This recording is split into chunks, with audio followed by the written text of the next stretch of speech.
はい、皆さんこんにちは。こんにちは。明けましておめでとうございます。おめでとうございます。もうお昼なんですけども、おはようございます。おはようございます。皆さん目を覚ましてください。おはようございます。おはようございます。はい、私は誰ですか。はい、どうもありがとうございます。今日は1月3日ですね。皆さんもいろいろお休みもあったり、ご家族の用事があったりとか大変だと思うんですけども、参政党のためにわざわざお集まりいただきました。本当にどうもありがとうございます。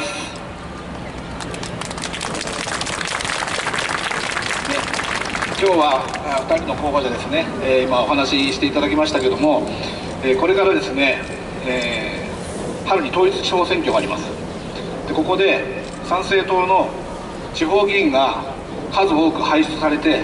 そしてしっかりと目をつけて、でこの国を変えていかなければいけません。この12月30日、去年のね2022年の12月30日で一体この日が何だかということですけども、これは言いにくいですね、新型の流行り病がこの世に出たという最初の報告が出てからちょうど3年なんです。台湾のドクターが SARS-like バイラスという言葉を使って大変なことになっていると、武漢で何かが起きているという報告が出たのが12月30日です。あれから3年経ちました。3年経って31、1、2、3、4日目です。この3年ということはとっても大事なんです。今までさまざまな薬害事件がありました。例えばサリドマイドって皆さんご存知ですかね。サリドマイドっていう薬を飲むと座りがあっても眠れると、安全な薬なんだと、ドイツで開発されているとっても安全な薬だから妊婦さんでも飲んでも大丈夫ですよと言って出てたら、1年2年ぐらいしたら何かおかしいと、赤ちゃんが手が生えてこない、指の数が足りない、腕がない、こういうことが起こったんですよ。でこの時どういう説明がなされていたのか、どっかのねお注射と同じですよ。因果関係が認められないと。でこれで発売は中止されなかったんですよ。で3年経った時にいくらなんでもこれおかしいんじゃないかということで、原告団ができたんですよね。そこから解決の方法に少しずつ進んでいったんです。それから水俣病はそうです。水俣病自体は戦前から有機水銀をチッソっていう会社は流してたんです。それから1950年代になると何が起こったかというと、エビとか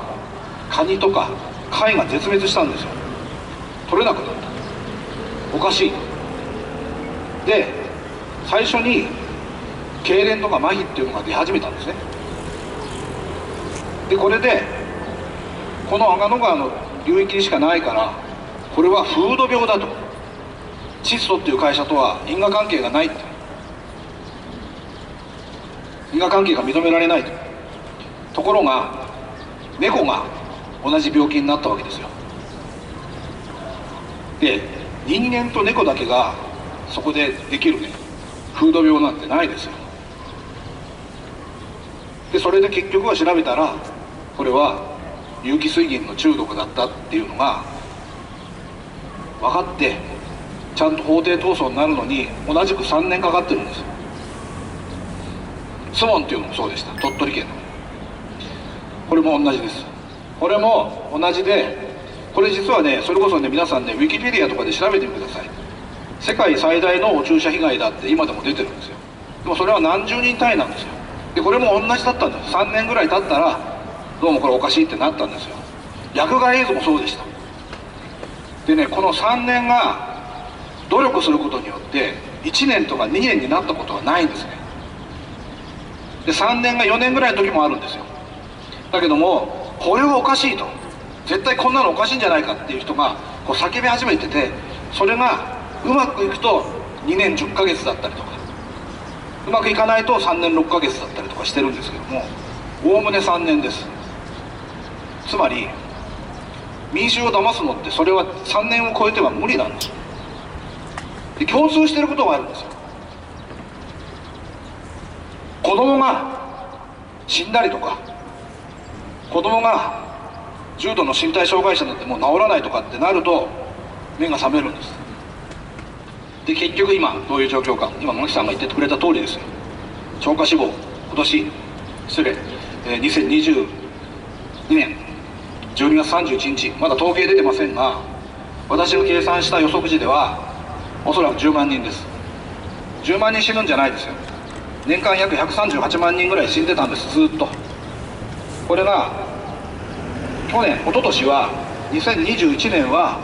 その前2020年より6万7千人ですね、6万7千人も多く亡くなったんですね。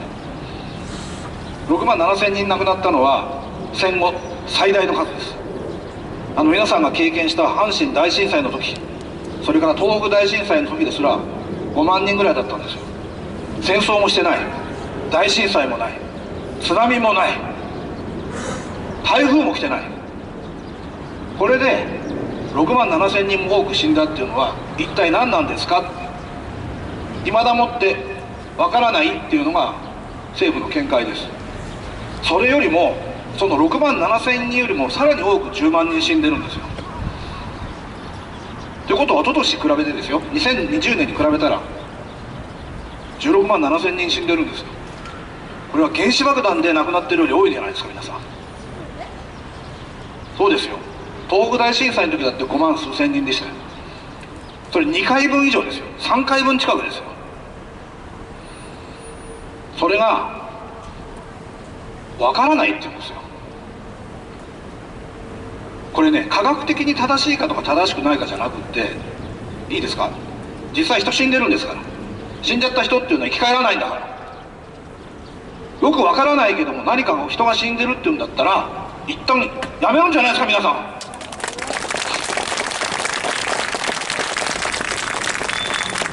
1人だって死んじゃいけないし、2人だって死んじゃいけないんですよ。1000人2000人単位じゃないんですよ。10万人単位になってるんですよ。私も含めてですよ。私もそうですけども、お花畑成人ですね。自分の病院が奪われたりしても気がつかないで選挙運動やったりしてたんですよ。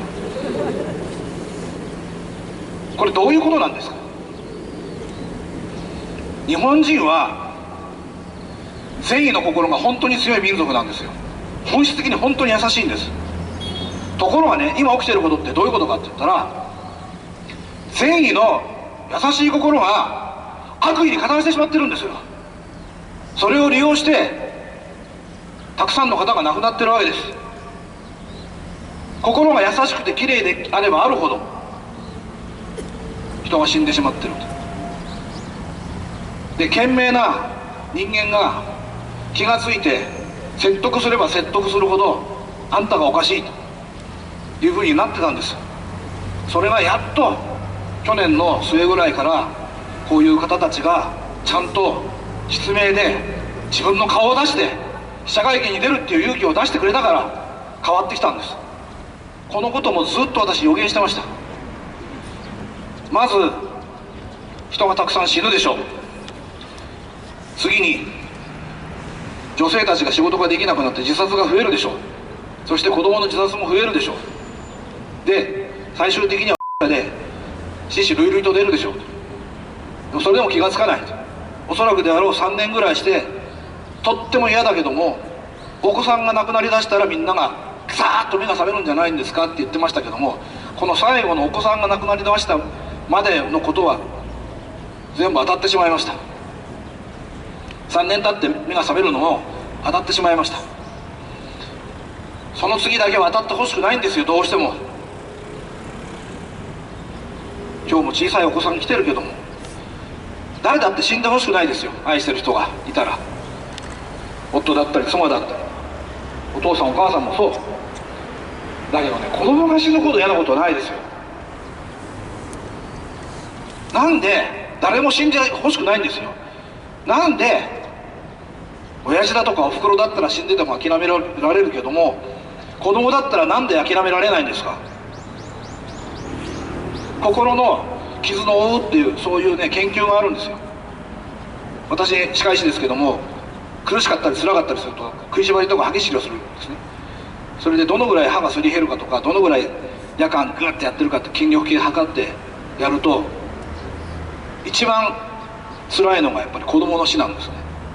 それこそね、自分の歯を噛み砕いてしまうぐらいね、1平方センチメートルって250キロとかすごい力で食いしばるんです。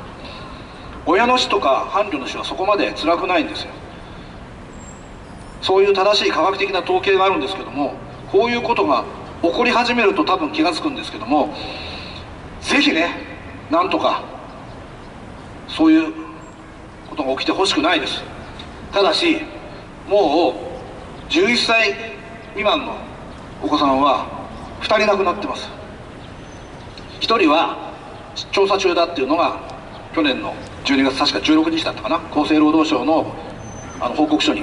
ページに出てます。このペースでいくと1月2月ぐらいは危ないです。それを週刊誌じゃなくてテレビが出た時がおそらく水俣病だとか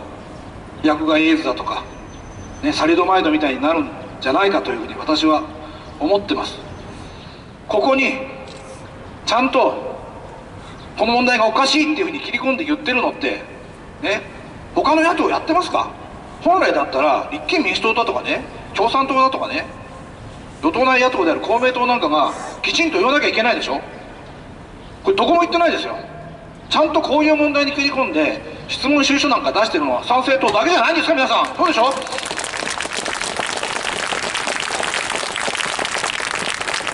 もうだから参政党が我々がもうきちんと正しいことを粛々とやるしかないです。これもね、選挙期間中も含めてね、半年前とか去年の今ぐらいもそうですけども、なんとかしてくださいよってみんな言われたんですよ。私もそうですけど、なんとかしろなんとかしろって、もうね、なんとかできません。政治家の力だけじゃ無理です。皆さんと一緒にやるしかないんですよ。そうなんですよ。それでちょうど去年のこのぐらいの時から私街頭演説始めたんですね。先ほど石塚さんがおっしゃってたけども、一番最初埼玉県の川越っていうところに来ました。もう寂しいもんですよ。5人ぐらいしかいませんでした。それがどんどん日を追うごとに増えていって、3月ぐらいになって新宿でやったらもう千何百人になって、ね、横浜でやったら5000人の、ね、定員のところパーティーやったら5000何百人も来てくださって、あっという間に社会党を抜き国民民主党を抜き、ね、維新の会まで追いつくぐらいの10万人になるっていう、そういう党員数になったわけです。今は党員数を莫大な数を増やすことよりも、ちゃんとネット政党とかね SNS 政党じゃなくって、ちゃんと地方に足を据えて、でその地元の人たちの声を拾っていくようにしなければいけない。今日もお話しいただきましたけども、この兵庫県でね作ってる食べ物で給食をしようなんていうのはとってもいいことじゃないですか。これ日本中でやるべきですよ。そういうことをするのってね、今の段階だと、ありがとうございます、これ例えばこれをね農水省がやりましょうってはいってならない、無理です、組織が大きすぎて。でも市町村とかぐらいだったらやってるとこありますよ。でそうやって自分たちが作ってるものでちゃんと誰が作ってるのか顔が分かる、ね、作ってる人の顔が分かるもので安全なものを食べていくっていうのをコツコツやっていくようなことと、ただインターネットでわーって YouTube で拡散してやってるのとでは、それはもう確実さが全然違うわけですよ。そうですよね。だからこの春の統一地方選挙っていうのはものすごく大事です。ですから皆さんももう本当に当事者意識を持って、ね、自分たちは自分たちでちゃんと自分の人生を歩まないといけないわけですから、そういうつもりで皆さん普段の生活もしてください。これはだからお注射の話だとかマスクの話だけじゃないんですよ。もう食の話もそうですけども、私がいつも小麦の話とかね、食品添加物の話とかもしてますけども、あるいは植物性の油の話もしてますけども、これ毎日自分たちでコントロールできることですよね。マスクだってそうですよ。つい先日も日本のね公明党のね代表が韓国に行って安全保障の話をしてきましたよね。だけどもこれもおかしな話じゃないですか。なんで自民党じゃなくって山口那津男さんがまず国防の話をしに行くんですか。ビル・ゲイツが来た時もそうですよ。先に公明党と会ったりしてるでしょ。れ以上言うとちょっと怖いからちゃんと言うけども、この統一教会の問題で公明党の問題、もっと言うと創価学会の問題が隠れてると思います。今回の救済法案も皆さんよーく見てください。穴だらけです。創価学会がやってることっていうのは帳消しにできるような内容ですよ。もう本当にね、これね、宇宙者の話だけじゃなくって、もう我々が知らないうちに勝手に決まってるんです。でもうね、国民を眠らせといて、で分かんないうちにやってしまえばいいっていうのがいい名なんですよ。それをずっとやられていたこの戦後77年も78年目に入りましたけども、これを本当にきちんとやっていかなきゃいけない。そうすると神谷宗平さんが言ってるように、やっぱり教育なんです。大人の教育なんです。でもね、この教育っていうのも皆さん、そう参政党が上から押し付けて教えてやるから勉強しなさい、そうじゃないですよ。皆さんも自分でやってください。本当に学校卒業したら勉強がおしまいなんてそんなことないですよ。常に自分で自主的に自ら学びに行く、そういう姿勢を取らないと。私もね、よくいろんな質問されるんですよ。吉野先生ってどういうふうにして勉強したんですかとか、何の本読んだんですかって。確かに本を読んでます。一番読んでる時は1年間に400冊ぐらい本を読んでましたけども、その本を読むだけじゃダメなんですよ。その本に答え書いてないです。どういう読み方をするかって言ったら、本を読んだら自分の意見と違うところに赤い線引いてください。なんでこの人こんなこと言うんだろうと。そしたらその自分と違う意見のことを書いてある本を探すんですよ。昔は図書館に行かなきゃったらできなかったけども、今アマゾンで簡単に買えますから。そうやって知らないことと知らないことと知らないことっていうのをこう紐付けていくんです。そして自分で、ワープロでいいじゃないですか。パソコンのワードでもいいけど、調べたことをずっとこう書いていくんです。もうコピペでもいいですよ。私コピペする場合はKindle で購入するようにしてます。本はね、電子書籍でコピーの制限があるんですけども、それを貼り付けていくと、そうすると自分が書いた本みたいなものができるんです。でそれこそ Facebook だとか Twitter とかに皆さんアップしてください。一番勉強になる方法っていうのは自分が勉強したことを人に伝えることです。そういう方法でしか正しいことを学ぶ手段がないですもん。もし正しい本を一冊出したら差し止めされちゃうかもしれない。私が今回出した「がんになりたくなければコンビニ食やめろ」っていう本は、広告を出そうと思ったら読売新聞社はダメって言われました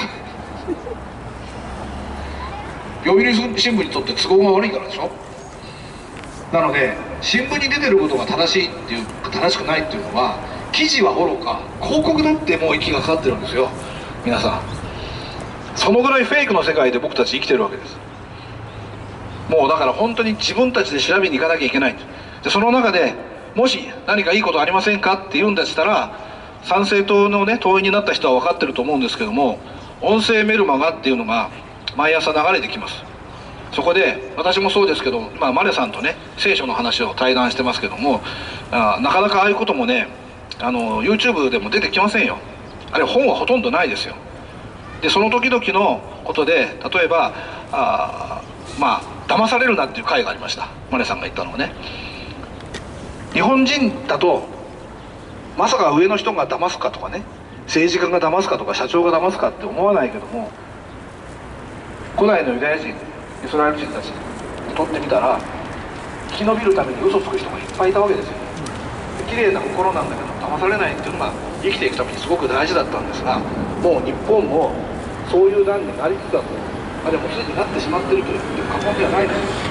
こういう状態だから我々はどうやって騙されないように生きていくかってことを考えなきゃいけない。その騙されない時に必要なのが正しい情報なんです。息のかかってない情報なんです。なのでこれを参政党は音声メルマガで毎日ですよ、このお正月だってそうですけど毎日配信するわけです。なんで音声かって言ったら字だと読まなきゃいけないからです。音声だったら料理しながらとかね、掃除しながらとか車運転しながらだと聞けるじゃないですか。繰り返し聞けるでしょ。そうやって正しい情報を自分の体の中に入れて自分で考える人間これが大人の教育です。でこれがね、去年の今ぐらいは本当にできてる人って少なかったですけども、それこそ、ね、数千人しか8000人しかいなかった党員が10万人になったように10倍以上は増えてるはずです。でこういう考え方ができる人がどんどん日本に増えていってもらいたい。そしてできれば参政党のようなしがらみのないライバル政党がちゃんと出てきて、お互いにしのぎを削って、そういう人たち同士で日本の将来とか政治とかを語れるように10年20年したらなったらいいと思うんですが、今日この瞬間は参政党しかないです。だからぜひ入ってない人は入ってください。参政党員を増やしたいからじゃなくって、そんな小さな目標ではないです。今こうもいるお子さんたちいるけども、本当にこのままでいいんですか皆さん。今日も皆さんがねここに来てるんだってそうですけども、自分たちの命だけじゃなくて将来の子供たち孫たちのことをお考えになってるから来てるんだと思いますよ。先ほど言ったように、どうして子供が死んだらそんなに辛いかって言ったら、自分たちの命を将来紡いでいって、このね日本民族だけじゃないですよ、世界中の人間だけじゃないですよ、犬でも猫でも鮭でもみんな自分たちの命があって魂があって、それを受け継ぐからずっと続いてるわけだから、過去を振り返ってみたらお父さんがいてお母さんがいておじいちゃんがいておばあちゃんがいてってずっとなるんでしょ。これが途絶えて切れてしまうっていうのは魂が許さないんですよ。だから親が死ぬよりも子供が死ぬ方が辛くて悲しいわけですよ。本当はこういうギリギリまで日本人が追い詰められて、もう目の前の愛する自分の子供たちが亡くなってしまったりとか、障害があって生まれてきちゃったとかっていうのを見る前に、僕は何とかしたいんですよ。僕は参政党から入る前からこれをずっと言ってる。皆さんもそうじゃないですか。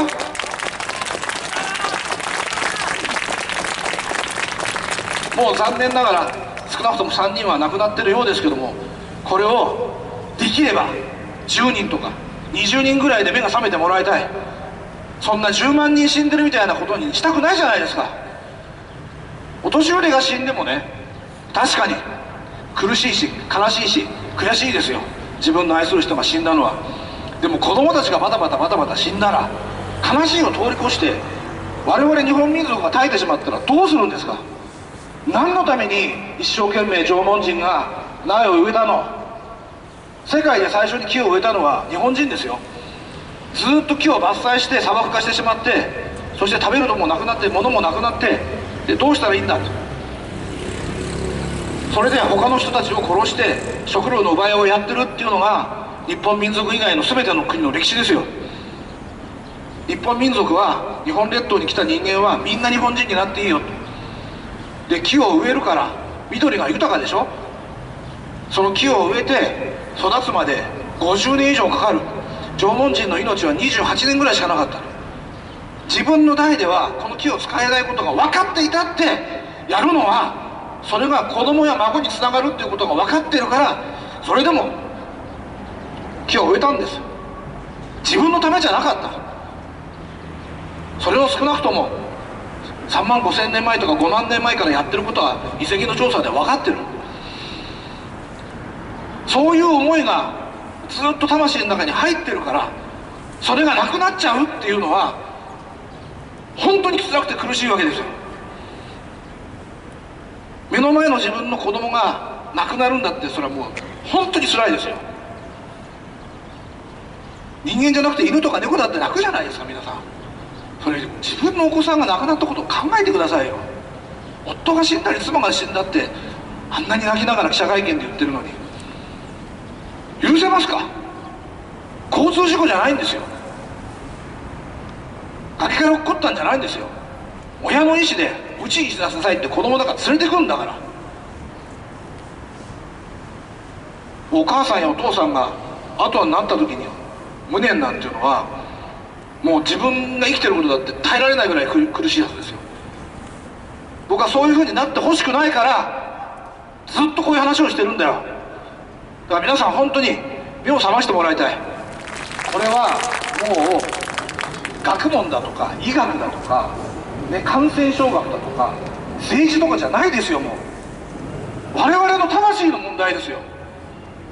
皆さん本当にそうですよ。今目の前にいるね、自分の愛する人いないんだったら、妻でもいい、恋人でもいい、子供でもいい、桃子さんでもいい、目をつぶってこう思い出してくださいよ。その人たちってどうなっててもらいたいの？健康でいてほしいでしょ。まず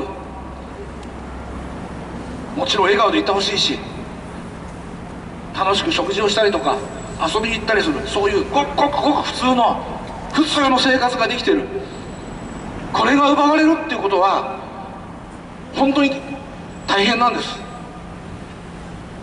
ここに因果関係が科学的に認められないなんていう説明をされても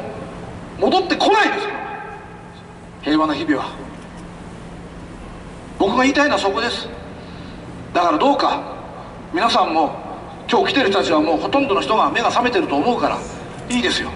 でも僕12月31日を超えてからは、それより前はあんまり言い過ぎない方がいいっていうのは言ってたんですね。それでもう夫婦が離婚しちゃった人もいるし、夫があんまりひどいからって DV やっちゃって警察沙汰になったりしてる案件なんかも1年ぐらい前は聞いてましたけども、もう3年経ったんだから皆さん声を出して言いましょう。ぜひ言ってください。これはおかしいと、私はしたくないと。こういう声を大きくしていかないと、人が死んでからじゃダメです。それから皆さん自分の人生を後悔しないでください。あの時言っとけばこんなことにならなかったんだってなったら嫌じゃないですか。後悔のない人生を皆さん生きましょうよ。今回の人生は一回きりです。一回きりなんだけども、この一回きりの人生をどう生き抜くかっていうのは皆さんが人生の主役なんです。ご先祖様からもらった魂で僕たち生きてるんだから、今度はその生きてる様をちゃんと子供たち孫たちにちゃんと見せてあげないと。のたれ死にするわけじゃない。ちゃんと戦って正しいことを言って、お父さんって逃げなかったんだね、おばあちゃんって本当にちゃんと言ってくれたんだね、みんなが違うって言ってるんだけどもおばあちゃんだけは私のことを分かってくれたんだよね、そんな人生にしましょうよね。今もくしくもね、こうやって終わりになってくると必ず日が差してくるのも毎回ですよ。毎度のこと。もう参政党で土砂降りで街頭演説してても四国がそうだったんですけど、終わる頃になるとはってこう日が出てくる。これはね、本当にね、ご先祖様が見てるしか考えられない。今日西宮皆さんが1月3日覚えやすい日でしょ。2023年の1月3日にここに来て、でそうだなと思ったってことを一生心に刻んでください。今日という日を忘れないで。であの日から私は勇気を出して人に言えるようになったと。自分がもし孤独になった時にあの太陽が出てることを思い出してください。見てるから。人が見てなくても必ずご先祖様っていう魂、大和魂は見てくれてますよ。で絶対に間違えたことをしない、嘘を言わない、逃げない、ぶれない、言い訳をしない、そういう人生を皆さん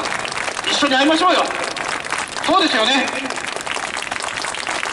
はい、どうもありがとうございました。もう時間になってしまいましたから、ここでおしまいしますけども、最後に皆さん、ちょっと候補者の皆さんちょっと前に来て、牧さんたち、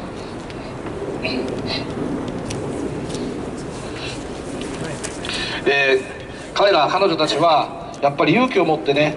出てくださったんですよ。皆さん普通の方です。飲食店をやっていた方、教授をやっていた方、それからボディービルじゃなくてリフティング、ウェイトリフティングやっていた重量挙げやってた方ね、あれですけども、皆さん普通の人ですよ。そういう人たちが命を懸けて声を大にして出てきてくれたんですよ。西宮の皆さんたち、兵庫県の皆さんたちの代表です。彼らがリスクを取ってくれたので一緒にね頑張っていきましょう。決して頑張ってくださいって言わないでください。一緒に頑張りましょうって僕たちは言い合いましょうね。じゃあそれでは最後にですね、例の123政党をやりたいと思いますので、皆さんご唱和ください。今年初の123政党ですよね。いきますよ、よろしいですか。いきますよ、せーの、123政党。どうもありがとうございました。この後もタウンミーティングがあるのでぜひ来てください。ありがとうございました。ありがとうございます。